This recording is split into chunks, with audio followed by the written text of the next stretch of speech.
The smell of antiseptic in the hospital was so thick it was suffocating. It clung to the back of my throat, making me nauseous.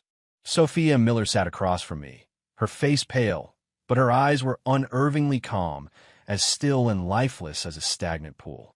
"I'm not keeping the baby." She said it so casually, as if she were commenting on the weather. My mind went blank, then exploded. "What did you just say?" I thought I had to have misheard. I leaned forward, my body acting on its own, and stared at her hard. She finally met my gaze. The eyes I once adored, the ones I would have died for, were now like two chips of ice, stabbing straight into my heart. I said, "I'm not keeping this baby. Julian is dead. I need to honor his memory. Ethan, our engagement, it's over. Julian Vance, the one that got away. Her ghost.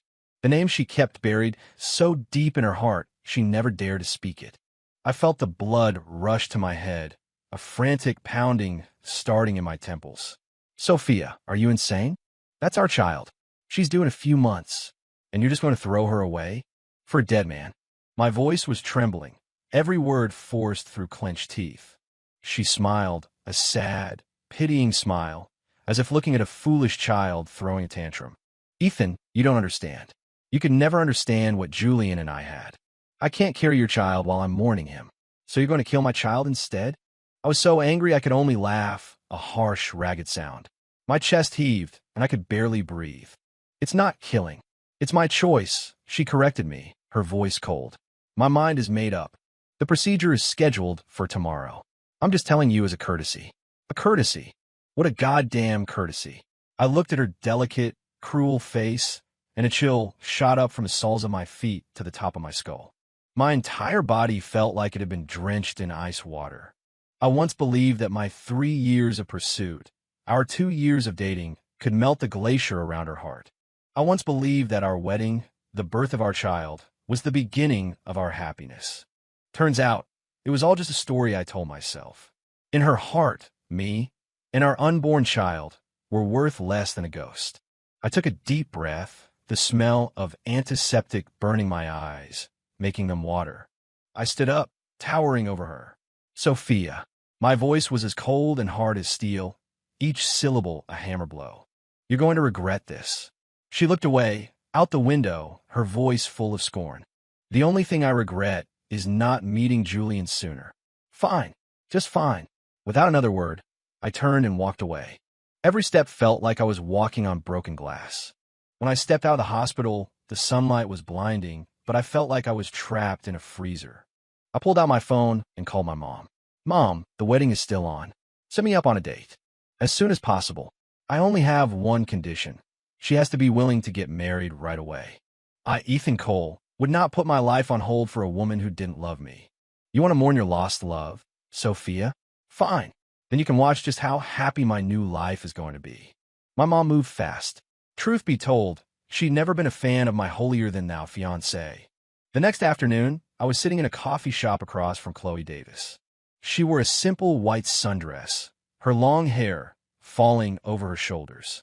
A gentle smile played on her lips, as warm and bright as her name suggested. When she saw me, her eyes curved into crescents. "Ethan, I am Chloe." Looking at her, it felt like the gaping wound Sophia had torn open just a day before was already beginning to heal under the warmth of her smile. I said, my voice still a little hoarse. We sat in a slightly awkward silence for a moment. I wasn't here to make small talk. I got straight to the point. "Chloe, I assume my mom explained my situation. I need a wedding, and I need a wife. I just got out of a relationship, and I probably can't be fully invested emotionally right away. But I promise I'll be a good husband. I'll take care of all our family's responsibilities. If you're willing, we could get a marriage license tomorrow, and the wedding could be next week." My speech was as romantic as a business contract. After I said it, I didn't even have the courage to look her in the eye. Any normal woman would probably throw her coffee in my face and call me a lunatic. But Chloe just listened quietly, her long lashes casting shadows on her cheeks. After a long moment, she looked up, her clear eyes meeting mine. "Ethan," she began softly, "I have my own story too. I don't need you to fall in love with me right now. I just need a stable home and someone who wants to build a good life together." Her voice was gentle, but it carried a reassuring strength. She paused, and then a bright smile bloomed across her face, like a sunflower turning to the sun. Besides, I think you're pretty handsome. It's not a bad deal for me. I was stunned. Then I smiled too. It was the first genuine smile that had touched my lips in 24 hours. Okay, I said. In that case, it's a pleasure to meet you, Mrs. Cole. The next day, we got our marriage license. Holding the certificate in my hand, I still felt like I was in a daze. Chloe, on the other hand, was beaming. She grabbed my hand and had us take a selfie in front of the courthouse. In the photo, her smile was radiant. And I had a small smile on my face that I hadn't even realized was there. A week later, the wedding went on as scheduled. Same officiant, same hotel, same guests. The only difference was the bride standing beside me. It was Chloe, not Sophia. During the ceremony, my phone started vibrating nonstop. I pulled it out. It was a flood of texts from Sophia. Ethan, what the hell is this? How dare you actually replace me? Are you trying to get back at me? Do you think this will make me come running back? You'll regret this. You just wait. Each message was more hysterical than the last. I stared at the screen, my face a mask of indifference. Then, right in front of Chloe, I blocked Sophia's number, her Facebook, her Instagram, every possible way she could contact me. Chloe watched me do it. She didn't ask a single question. She just squeezed my hand tighter. I turned to look at her. Bathed in the brilliant lights of the reception hall, she was smiling up at me. Honey, she whispered, don't let irrelevant people ruin our big day. A warmth spread through my chest. I squeezed her hand back. Okay. The officiant's voice boomed through the hall. The groom may now kiss the bride. I leaned down and kissed Chloe's soft lips. In that moment, I had only one thought. To hell with Sophia Miller. To hell with her ghost. Starting today, my life was turning a new page. In my world, there was only Chloe. Married life was better than I ever could have imagined. Chloe was an amazing wife. She never asked about my past, and she was never demanding. She kept our home immaculate.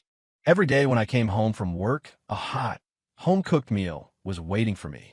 She remembered the little things, that I hated cilantro, that I liked my water room temperature.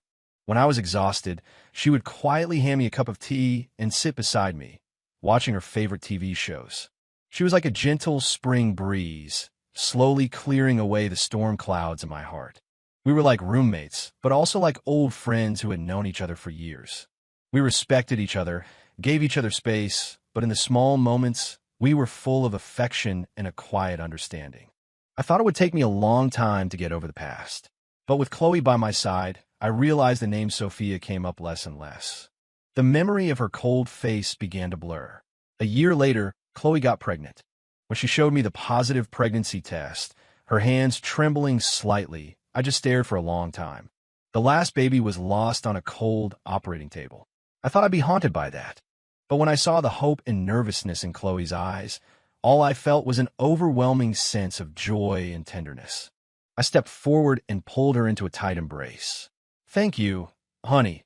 I choked out, my voice thick with emotion. Thank you for wanting to have a child with me. Chloe gently patted my back. Silly, this is my baby too. In that moment, I knew I was in love with Chloe, not out of gratitude, not out of duty. I was genuinely, deeply drawn to this woman who was like a ray of sunshine. I wanted to spend the rest of my life with her. I wanted to watch our child grow up with her. The day our daughter was born, the sun was shining. We named her Lily. I wanted her to always remember the love and warmth of our home. I threw myself into my work. I went from a junior project manager to running the entire Chicago branch of the company. I bought a bigger house for Chloe and Lily, and the car she'd always wanted. I wanted to give them the best of everything. Seeing Chloe's smile grow brighter every day, hearing Lily babble dada from my arms, I felt like the happiest man on earth. 3 years flew by. My career was taking off. I was transferred to the corporate headquarters in New York City and promoted to vice president. My family life was perfect. Chloe was as loving as ever, and Lily had grown into a little princess who could run, jump, and call me daddy. I had almost completely forgotten about Sophia, until one day, when I was at the mall with Chloe and Lily. A familiar, yet strangely distant figure appeared in my line of sight. She was wearing a long black dress, looking gaunt and haggard. She was nothing like the proud, elegant woman I remembered. It was Sophia. She saw me too. Her expression went from confusion to a sudden, overwhelming joy. She rushed toward me, completely ignoring Chloe by my side and Lily in my arms. Ethan. Her voice was thick with tears. I'm back. I'm finally back. I instinctively took a step back, shielding Chloe and Lily. I looked at her as if she were a total stranger. Startled by the sudden intrusion, Lily's lower lip began to tremble. Daddy, hold me, she whimpered. I immediately looked down, my voice soft as I soothed her. It's okay, sweetie. Daddy's here. Chloe reached out and gently stroked Lily's back, her eyes fixed warily on Sophia. Sophia's smile froze on her face. Her gaze finally fell on Lily in my arms, and then on Chloe by my side. In an instant, all the color drained from her face. Ooh, who is she? And whose child is that? Sophia's voice trembled as she pointed at Chloe and Lily, as if she were witnessing the impossible. I held Lily close, gently patting her back, not even bothering to give Sophia a second glance. I turned to Chloe. Honey, let's go get Lily that ice cream she wanted. I think the shop is over there. Okay, Chloe replied softly, slipping her arm through mine. The three of us prepared to walk right past Sophia. As we brushed past her, she lunged forward and grabbed my arm. Her grip was surprisingly strong, her nails digging into my skin. Ethan, stop right there. You're not going anywhere until you explain this, she shrieked, causing people around us to stop and stare. The sudden outburst terrified Lily, who burst into tears. My face instantly darkened. I violently shook her hand off me, my eyes as cold as ice. Let go of me. Sophia stumbled back, staring at me in disbelief. You're doing this to me? For them? Her eyes welled up with tears, and she looked as if she'd been deeply wronged. Ethan, you said you'd love me forever. You said you'd wait for me. It's only been 3 years. How could you marry someone else and have a child? Her accusations were wild and desperate. Watching her, I found the whole situation utterly absurd. I laughed, a cold, mocking laugh. I'm sorry, who are you? I held my crying daughter, my wife's arm linked with mine, and spoke in a calm, detached voice. Sophia's tirade stopped abruptly. She froze, looking like a statue, her face a mask of shock and disbelief. What did you say? I said. I repeated slowly, as if speaking to a child. I don't know you. Please stop screaming. You're scaring my daughter. With that, I turned my back on her, wrapping my arm around Chloe. Ethan, her heart-wrenching scream echoed behind us. You bastard. How could you do this to me? I spent 3 years mourning Julian. I stayed faithful to you. I came back for you. How could you pretend you don't know me? I didn't slow down. Chloe leaned in and whispered, Don't listen to her.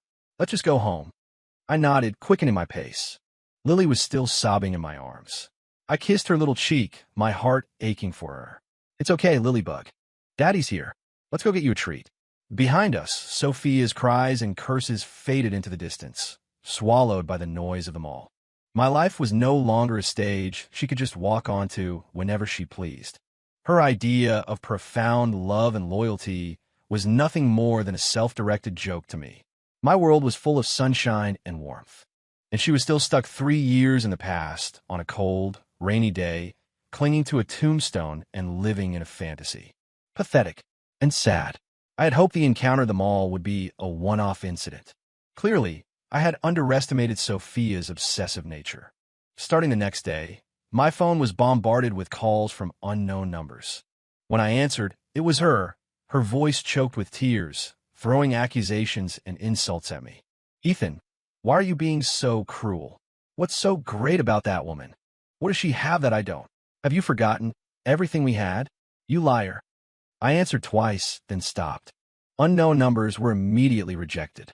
When she couldn't reach me, she tried other methods. She showed up at my office. That afternoon, I was in the middle of an important video conference when my receptionist called, sounding stressed. Mr. Cole, there's a Ms. Miller here to see you. She claims to be your fiancé. She doesn't have an appointment and is insisting on coming up. I pinched the bridge of my nose, a wave of irritation washing over me. Tell her I don't know her. If she refuses to leave, call security. But, sir, she's sitting in the lobby crying. She's telling everyone you abandoned her. If causing a scene, I took a deep breath, trying to control my anger. I'm on my way down. I apologized to the people in the meeting, put it on hold, and took the elevator down to the lobby. As soon as I stepped out, I saw her. Sophia was sitting on a sofa, sobbing her heart out, attracting a crowd of curious employees and clients. When she saw me, her eyes lit up and she jumped to her feet, rushing towards me. "Ethan, you finally came down to see me." I sidestepped her, and she stumbled, her expression turning even more pitiful. "Ethan, follow me," I said coldly, turning towards a nearby conference room. She hurried after me. I closed the door, shutting out the prying eyes and whispers. I turned to face her, my expression unreadable. "Sophia, what the hell do you want?" "What do I want?" She looked at me as if I just told the cruelest joke in the world, fresh tears streaming down her face.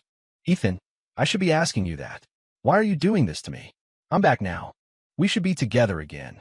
Together again? Her logic was so twisted it was almost funny. "Sophia, have you forgotten? 3 years ago, you were the one who aborted our child. You were the one who said our engagement was off. You were the one who told me to get lost. That was because Julian had just died. I was heartbroken." She argued frantically. "I thought you would understand. I thought you would wait for me. I grieved for 3 years. I was miserable, and I was thinking of you the whole time." "Thinking of me?" I scoffed. I pulled out my phone, opened a photo, and shoved it in her face. It was a screenshot Chloe had found. A screenshot of Sophia's Facebook page. For the past 3 years, on the anniversary of Julian Vance's death, she had posted a long, heartfelt message, complete with his picture. "Julian, another year has passed. I miss you so much. Julian, just wait for me. Once these 3 years are over, I'll be free. Julian, my love will always be yours." I pointed to the nauseating lines of text, my voice devoid of any warmth. "Is this what you call thinking of me? Sophia, stop lying to yourself. It's disgusting." Sophia stared at the screen, and all the color drained from her face. She opened her mouth, but no words came out. "Let me make things perfectly clear," I said, putting my phone away and locking her gaze. "I am married. I have a wife and a daughter, and we are very happy. There is no place for you in my life. Not then, not now, and not ever. I want you to stay away from me and my family. If you don't, you won't like the consequences." My words were final, leaving no room for argument. Sophia was shaking, her lips trembling, her eyes filled with a mixture of hatred and disbelief. "No, I don't believe you," she suddenly screamed. "You're lying. You still love me. You only married that woman to make me jealous, didn't you?" Seeing her so deep in her delusion, I lost all remaining patience. I pulled open the door and called to the head of security. "Please escort this woman out. And from now on, she is not to be allowed in this building again." "Yes, Mr. Cole." 2 security guards entered the room and took Sophia by the arms. "Let go of me. Ethan, you can't do this to me. It's me, Sophia, the woman you loved for years." She struggled and screamed, crying hysterically as the guards dragged her away. The entire lobby watched the drama unfold, whispering amongst themselves. My face was like stone. I straightened my tie and walked back to the elevator. Her theatrics only made me despise her more, and they made me cherish Chloe and Lily even more. On the way home, I called Chloe. "Honey, what do you feel like for dinner? I can get off early, we can go out." I could hear Chloe's warm laughter and Lily's happy babbling on the other end. "That sounds great. Lily's been asking for pizza." "Pizza it is." Just hearing their voices melted away the day's frustrations. This was my home. This was my life. But as I pulled up to the gate of our neighborhood, I saw her again. The one person I never wanted to see. Sophia was standing at the entrance like a grim statue, her eyes fixed on the gate. When she saw my car, she ran into the road, stretching her arms out to block my way. I slammed on the brakes, the car screeching to a halt less than a foot from her. My heart hammered against my ribs, and pure rage overwhelmed me. I threw open the door and got out, yelling, "Are you crazy? Are you trying to get yourself killed?" Sophia ignored me. She ran around the car and grabbed my arm, her voice pleading. "Ethan, please just talk to me. I'm begging you. I have nothing to say to you." I tried to shake her off, but she clung to me like glue. Just then, I heard Chloe and Lily's voices nearby. "Daddy." I turned and saw Chloe holding Lily's hand, walking towards us. They had clearly seen the struggle. Chloe's expression faltered for a second, but she didn't stop. She walked straight towards me, Lily in tow, When Lily saw me, she let go of her mom's hand and toddled towards me on her little legs. Daddy up. When Sophia saw Lily, a venomous look flashed in her eyes. Just as Lily was about to reach me, Sophia did something that made my blood run cold. She shoved her. She pushed my daughter. Lily was so small. She cried out in surprise as her little body tipped backward. Lily! My heart stopped. In a split second, I ripped my arm free from Sophia's grasp, lunged forward, and caught Lily just before her head hit the pavement. She was terrified, wailing in my arms, her whole body shaking. Chloe, her face white with fear, rushed over and wrapped her arms around Lily. Lily, honey, are you okay? Are you hurt anywhere? She cried, her voice trembling. I was shaking too, not from fear, but from a rage so intense it was all-consuming. I spun around, my eyes bloodshot, glaring at Sophia like a predator. She seemed to be in shock herself, frozen in place, her hands still outstretched, her face ashen. I didn't mean to. She stammered, trying to explain. Crack. The sharp, clean sound of a slap echoed in the quiet street. I had hit her with everything I had. A bright red handprint bloomed on her cheek, and a trickle of blood appeared at the corner of her mouth. She was stunned, her hand flying to her face as she stared at me in disbelief. You hit me? Hit you? I was trembling with fury, pointing a finger at her nose, my voice a low, guttural snarl. Sophia, if you ever lay a finger on my daughter again, I will burn your entire world to the ground. It was the first time I had ever sworn at her. The first time I had ever laid a hand on her. I looked at her shocked, hateful face, and a murderous rage boiled inside me. Some people don't understand reason. You have to speak their language. You have to make them feel pain. Sophia held her cheek, the shock in her eyes slowly turning into a deep, burning hatred. Ethan, you hit me?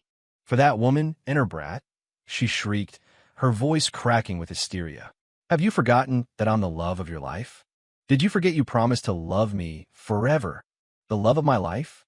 I sneered, taking a step closer, my eyes boring into hers.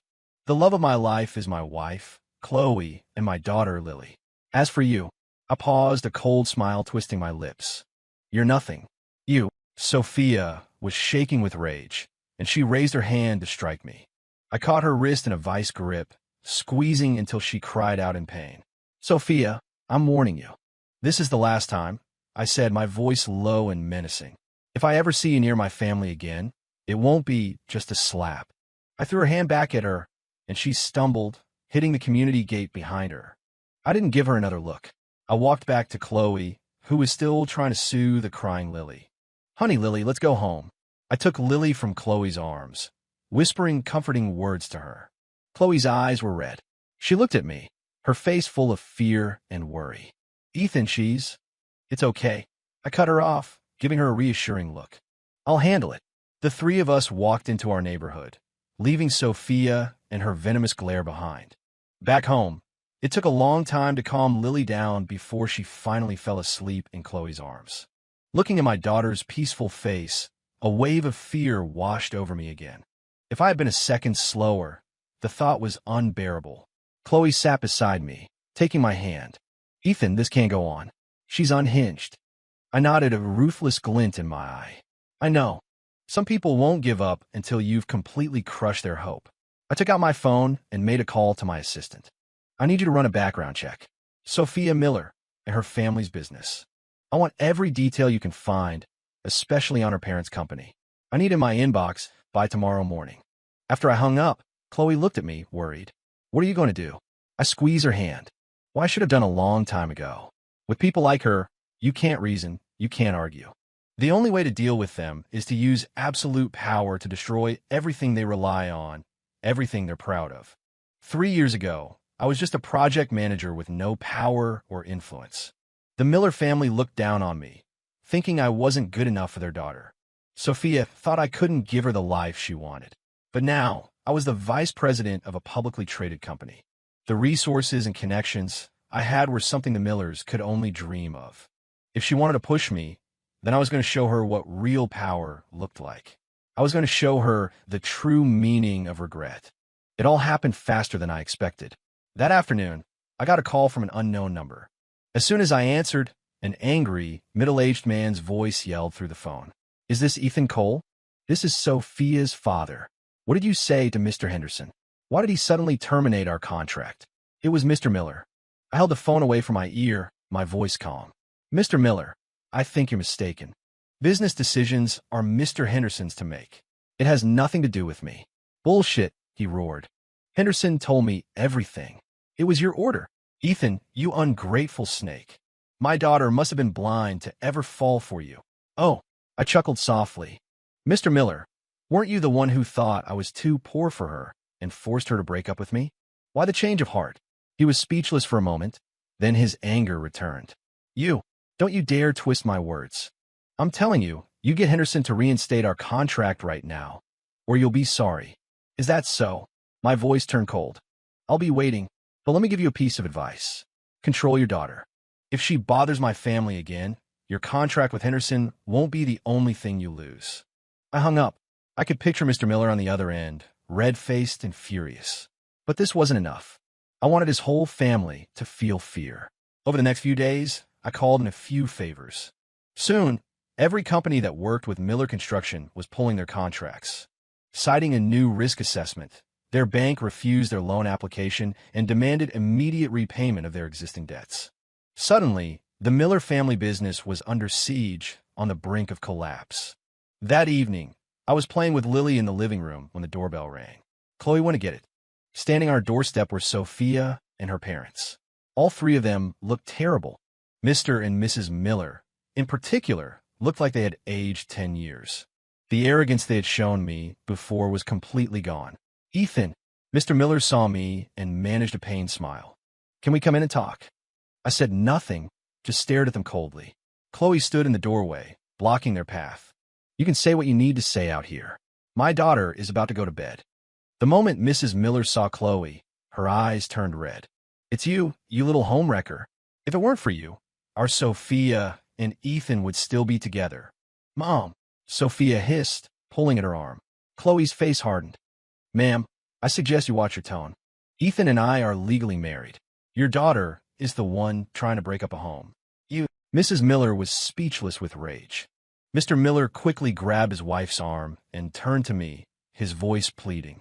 "Ethan, I'm begging you. Please have mercy on us. Let our family business survive. It's about to go under. Now you're begging?" I crossed my arms, looking at him with disdain.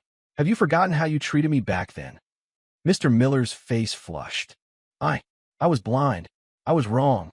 As long as you let our company go, I'll do anything. I'll get on my knees." His knees buckled, and he actually started to kneel. I didn't move to stop him. I just watched unmoved. Just then, Sophia, who had been silent, finally spoke. "Ethan, is this what you want? To force me?" She stared at me, her eyes bloodshot. "Fine, you win. If you let my parents' company go, I'll never bother you again." She said it as if it took all the strength she had. I looked at her and I smiled. "Do you really think you're in any position to bargain with me?" I walked to the door and looked down on the three of them. "You're going to feel exactly what it was like for me when you had me under your heel. You're going to get on the ground and beg. I'm not letting the company go. And as for you, Sophia," my eyes landed on her pale face. "You like to mourn, don't you? Well, soon your parents' company will be completely bankrupt. Then you can spend the rest of your life mourning it." With that, I slammed the door in their faces, shutting out their expressions of despair, hatred, and disbelief.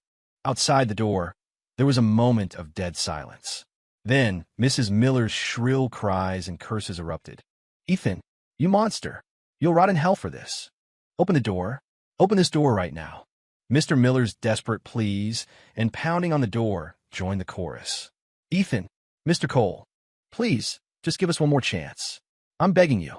I ignored them and walked back into the living room. Chloe looked at me with concern. "Are you sure this is the right thing to do?" I went to her side and wrapped my arms around her and Lily. "You can't show mercy to wolves. If I let them go today, they'll just come back to hurt you and Lily tomorrow."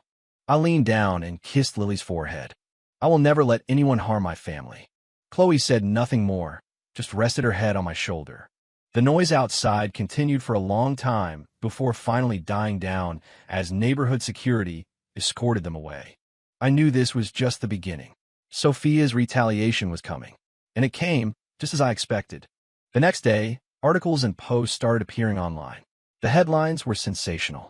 Corporate VP dumps grieving fiancé for new bride, destroys her family. The modern-day villain, rags to riches executive turns on the woman who loved him, crushes her family out of spite. The posts painted me as an ungrateful, ruthless monster. Sophia was portrayed as a tragic heroine who, after spending 3 years mourning her lost love out of loyalty, was betrayed by her fiancé. The articles were filled with dramatic, fabricated details about how she had defied her family to be with a poor boy like me, and how the pain of losing a friend had forced her to postpone our wedding. Then, the narrative shifted to how I had cruelly married someone else in her darkest hour, and how, upon her return, I not only rejected her, but used my power to ruin her family's business. The posts included pictures of Sophia looking heartbroken and photos of foreclosure notices on her parents' company building. The internet erupted.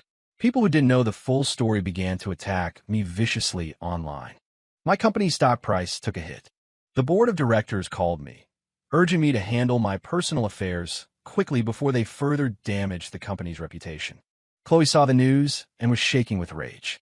How can they twist the truth like this? It's disgusting. Absolutely disgusting. I looked at the vile comments, but my expression was calm. Don't be angry, honey. This is exactly what I wanted. Chloe looked at me, confused. I smiled and stroked her hair. The bigger she makes this, the harder she's going to fall. She thinks public opinion is her weapon. I'm about to show her what a real media backlash looks like. I picked up my phone and called my assistant again. Contact our PR firm and the biggest media outlets we work with, and get in touch with a few major influencers. I'm holding a press conference. And one more thing. I need you to prepare a special gift. It's for Ms. Miller. I hung up and looked out the window. You like to act, Sophia? Fine. I'll build you the biggest stage imaginable. And you can perform your one-woman show of regret for the entire world to see. The press conference was set for 3 days later. The announcement sent shockwaves through the media. Every reporter in the city, smelling blood in the water, clamored for a press pass. Sophia got the news, too. She seemed to think this was her chance to deliver the final blow. She announced that she would also be in attendance to expose my true character. For 3 days, the online storm raged on. I was branded the villain of the year. My company's stock continued to fall, and the pressure from the board was mounting. Chloe was worried sick, but I told her to stay home and take care of Lily. This was my battle to fight. On the day of the press conference, the venue was packed. A sea of reporters, cameras, and microphones filled the room. The constant flash of cameras was blinding. I walked onto the stage alone, dressed in a sharp suit. My appearance was met with a flurry of camera shutters and loud murmurs. I ignored it all and calmly took my seat. A few minutes later, Sophia arrived. She was wearing a white dress, her makeup subtle, making her look fragile and pitiable. Her entrance immediately earned her sympathetic looks from the crowd. After a brief introduction from the moderator, the floor was open for questions. A reporter immediately stood up, aiming his microphone at me. Mr. Cole, are the rumors about you abandoning your fiancée and destroying her family's business true? I didn't answer right away. Instead, I looked at Sophia, who was sitting on the other side of the stage. I think that's a question for Ms. Miller first, I said calmly. Ms. Miller, 3 years ago, did you, or did you not, abort our 3-month-old unborn child and unilaterally break off our engagement to mourn your lost love, Julian Vance? My voice wasn't loud, but the microphone carried it to every corner of the room. The hall erupted. Every eye in the room swiveled to Sophia. She aborted their child? That was a detail that had been conveniently left out of her tearful public statements. The color drained from Sophia's face. She clearly hadn't expected me to reveal this. Not here, in front of the entire world. I didn't, she stammered, panicking. You're lying. There was no baby. No baby. I smiled. I gave my assistant in the front row a small nod. He clicked a button, and a document appeared on the large screen behind me. It was a hospital ultrasound image and an abortion consent form. Sophia Miller's name was clearly visible, along with the date and her own signature. The evidence was undeniable. The room exploded. Oh my God, she really did it.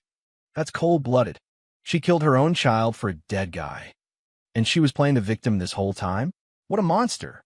Sophia stared at the screen, completely stunned, her lips trembling, unable to utter a single word. I didn't give her a moment to recover. Ms. Miller, you claimed you mourned Julian Vance for 3 years while remaining devoted to me. I gave another signal. The image on the screen changed. It was now a series of screenshots from Sophia's Facebook profile over the past 3 years. Post after post, year after year, all of them declarations of her undying love for Julian Vance. Julian, I miss you so much. Julian, my love will always be yours. The murmurs in the crowd grew louder. The reporter's expressions shifted from sympathy to contempt. She calls that being devoted to her fiancé? She was emotionally cheating with a ghost. So she's the one who was unfaithful, and now she has the nerve to come back and cry foul. Sophia's face was completely white. She looked at me, her eyes filled with terror. But I wasn't done. I leaned into the microphone. Ladies and gentlemen, I know you must be curious about this Julian Vance, the perfect man who inspired such devotion for Ms. Miller. Today, I've brought you all a gift. The screen changed again. This time it was a video. The setting was a dimly lit hotel room. The image was grainy, but you could clearly see a man and a woman, naked, in bed together. The man was Julian Vance. The woman was not Sophia. Their sordid conversation was crystal clear.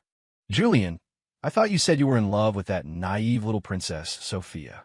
What are you doing with me? Love her? I love her family's money. Once I got her locked down, you'll be the one I spoil, baby. The video wasn't long, but it was explosive. A dead silence fell over the room. Everyone was stunned by the shocking twist. The man Sophia had idolized for 3 years, the man for whom she had aborted her own child, was nothing but a two-timing con artist who was using her for her money. And she was the biggest fool of all. No, that's not real. It's not real. Sophia stared at the damning video, heard the disgusting words, and finally shattered. She covered her ears, shaking her head frantically, letting out a blood-curdling scream. It's fake. You faked all of it. Ethan, you would stoop this low just to destroy me. She scrambled from her chair like a madwoman, trying to rush the stage and attack the screen. My assistant and venue security immediately intervened, restraining her. I watched her, my voice as cold as the grave. Fake? Sophia, do you think I'm as vile as you are? I held up another document for the cameras to see. This video was recovered from the dash cam of Julian Vance's car from the day of his fatal accident. And the woman in the video is also here with us today. As I spoke, a glamorous woman walked out from backstage. She took the microphone and looked at the hysterical Sophia with a smirk. Well, hello there, Sophia. Let me introduce myself. I was Julian's girlfriend of 5 years. The great love of your life was nothing more than my sloppy seconds. Oh, and by the way, all that money he got from you, he spent it on me. Thanks for being so generous, you sweet, dumb thing. Every word the woman spoke was a dagger twisting in Sophia's heart. Sophia's screaming stopped. She stared blankly at the woman, then back at me. The light in her eyes faded, leaving nothing but a hollow, bottomless despair. Her fairy tale love was a lie. Her noble sacrifice was a joke. Everything she had been so proud of, I had just annihilated in front of the entire world. Uffed, she suddenly coughed, spraying a mouthful of blood, and her body went limp as she collapsed to the floor. The room descended into chaos. Cameras flashed relentlessly, capturing the dramatic climax. I stood up and faced the press, making my final statement in a calm, steady voice. Everyone, now you know the truth. I admit that I used my resources to put Miller Construction in a difficult position. I did it because she threatened my daughter. As a father and a husband, I will always protect my family. For a woman who would kill her own child for a con man who was cheating on her and then try to destroy my family, I don't believe my actions were inappropriate in any way. I have nothing more to say. Thank you. With that, I turned and left the stage, ignoring the pandemonium as security escorted me out. Behind me, I could hear the commotion as paramedics loaded Sophia onto a stretcher. But I knew her life was already over. Worse than killing her, I had forced her to watch as her entire identity, her every belief, was ground into dust. Outside the building, the sun was shining. I took out my phone and sent a text to Chloe. Honey, I'm on my way back. Let's have a family barbecue tonight. Her reply came almost instantly. Okay, I'll be waiting for you to come home. I smiled at those words. Yes, home. My home, with its warm lights, my beautiful daughter, and a wife I loved more than life itself. As for the darkness of the past, and the pathetic people in it, they could rot there forever. After that explosive press conference, public opinion did a complete 180. I went from villain of the year to the protagonist of a real-life revenge story. Sophia, on the other hand, became a social pariah, the evil, gold-digging fool, and the laughingstock of the year. The news of her hospitalization garnered zero sympathy. The comment sections were filled with mockery. Serve her right. She did this to herself. I feel so bad for the guy, having to deal with an ex like that. Good for him for getting out. She aborted her baby for a cheater? What an idiot. So, she had a breakdown? Should have thought of that before. The Miller family was finished. Their company went into bankruptcy. Their house, their cars, everything was auctioned off to pay their debts. Mr. and Mrs. Miller, once so proud, were now struggling to make ends meet. I heard they tried to get Sophia to beg me for forgiveness, or to find some other wealthy man to bail them out. But after she was released from the hospital, Sophia locked herself in a small apartment and refused to see anyone. Word was she had a complete mental breakdown, crying and laughing at random, muttering it's all fake to herself. My assistant told me all of this later. I felt nothing. I'm no saint. I don't believe in turning the other cheek. You show me respect, I'll show you the same. You hurt my family, I will bring you to ruin. It's as simple as that. My life quickly returned to normal. Thanks to the successful crisis management, my company's stock not only recovered but soared. My position was more secure than ever. I started spending more time with my family. I'd go shopping with Chloe, take her to movies. I'd take Lily to the amusement park and read her bedtime stories every night. Seeing the happiness on their faces, I knew that everything I had done was worth it. One weekend, I took Chloe and Lily for a picnic in a park outside the city. The sun was warm, a gentle breeze was blowing. Lily ran through the grass, chasing butterflies, a picture of pure joy. Chloe leaned against my shoulder, a soft smile on her face as she watched our daughter play. Ethan, she said suddenly, do you ever have any regrets? I was a little surprised. Regrets about what? About meeting Sophia. I shook my head and took her hand in mine. No regrets. I looked at our daughter laughing in the distance, and at the beautiful, kind woman beside me. I meant it with all my heart. If she hadn't left me back then, I never would have met you. I never would have had Lily. So, in a strange way, I should probably thank her. Thank her for showing me what real love is, what a real family is. Chloe smiled, her eyes a little misty. She leaned in and planted a soft kiss on my cheek. Daddy, Mommy, you're kissing. Lily had spotted us. She came running over, a mischievous grin on her face. I laughed and swooped her up, lifting her high into the air. Daddy has to kiss Lily too. I gave her a big, loud kiss on her chubby cheek. I want to kiss Mommy. Lily wriggled in my arms and leaned over to give Chloe a kiss. The three of us laughed together, a perfect family portrait. The sunlight bathed us in a warm, golden glow. I thought this is what happiness feels like.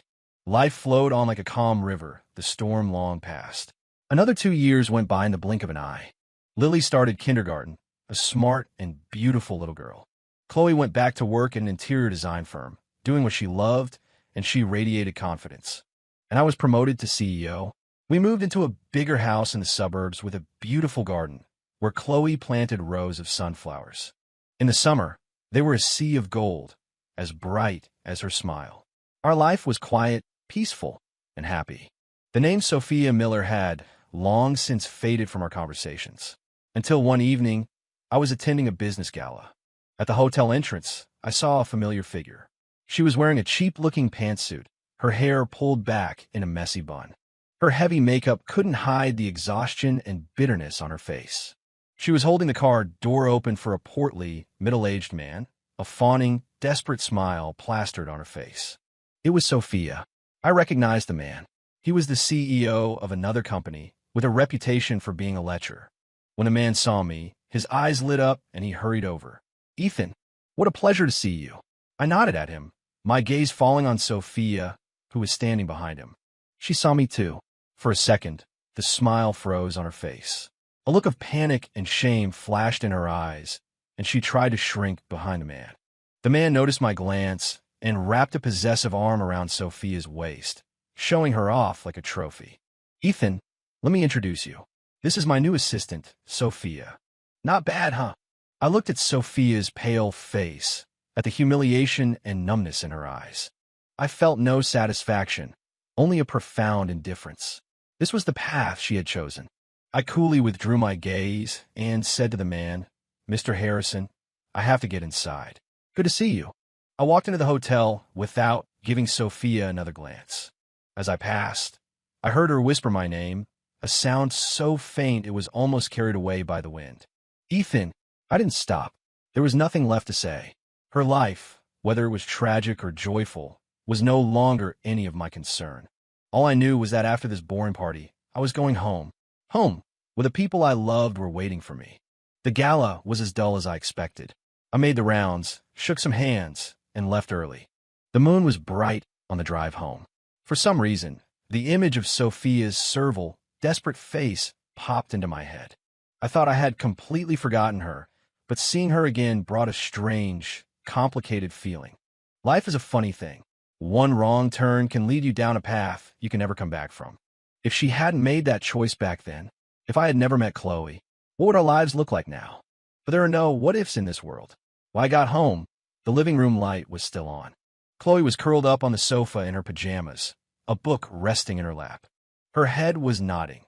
She had fallen asleep waiting for me. I walked over quietly, took off my jacket, and gently draped it over her. She stirred, rubbing her eyes. When she saw me, a relieved smile spread across her face. "You're home." "Yeah. Why are you still up?" I sat down beside her, pulling her into my arms. "I was waiting for you," she mumbled, snuggling against my chest like a contented cat. "Was the party fun?" "Not at all. Just a bunch of people in masks, saying things they don't mean," I said, shaking my head. "I'd much rather be home." "Of course you would," she said, her tone proud. We smiled at each other. No more words needed. "Oh," Chloe said, suddenly remembering something. "Lily drew a picture for you today. She said it was a present."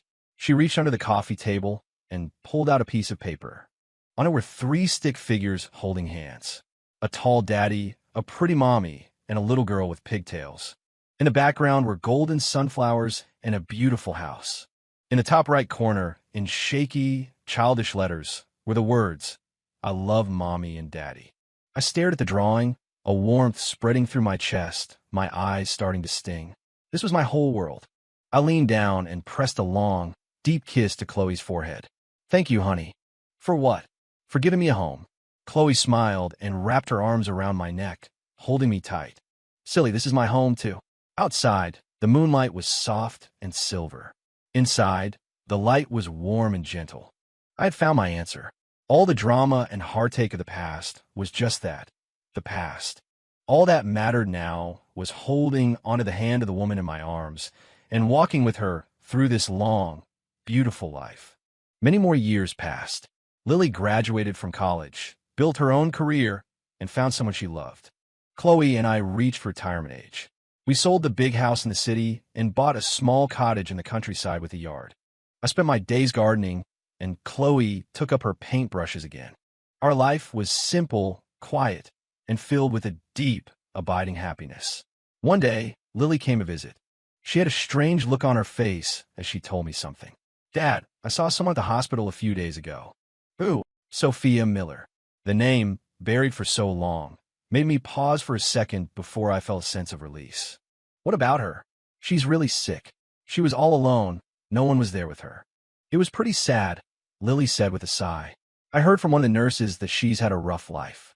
Never got married, bounced between jobs, and then I guess she was some guy's mistress. His wife found out and beat her up pretty bad, and she's been sick ever since." I was silent. "Dad," Lily asked hesitantly, "do you think you should go see her?" I shook my head. "No." I stood up and walked out into the yard, looking at the sunflowers basking in the sun. Chloe was sitting at her easel, smiling at the light. I walked up behind her and wrapped my arms around her. "What are you painting?" "You, my handsome old man," she said, turning her head to smile at me. The wrinkles at the corners of her eyes were filled with love. I smiled back at her. Lily told me she saw Sophia, I said softly. Chloe's hand paused for a moment, then she continued painting. Is that so? Yeah. She said she's not doing well. That was her choice, Chloe said, putting down her brush and turning to take my hand. It's all in the past, Ethan. You're right, I nodded. It's all in the past. We looked at each other and smiled. The sun cast a warm, golden light on our graying hair. In life, you meet many people and go through many things. Some are trials, some are blessings. The important thing is after you survive the trials, you learn to cherish the blessings you have in front of you. I'm so glad I did. As for Sophia, her life is her own. It has nothing to do with me anymore. I just hope that if she gets another chance in another life, she'll learn what's truly worth holding on to, and not destroy her own life and hurt others for a ghost that never existed.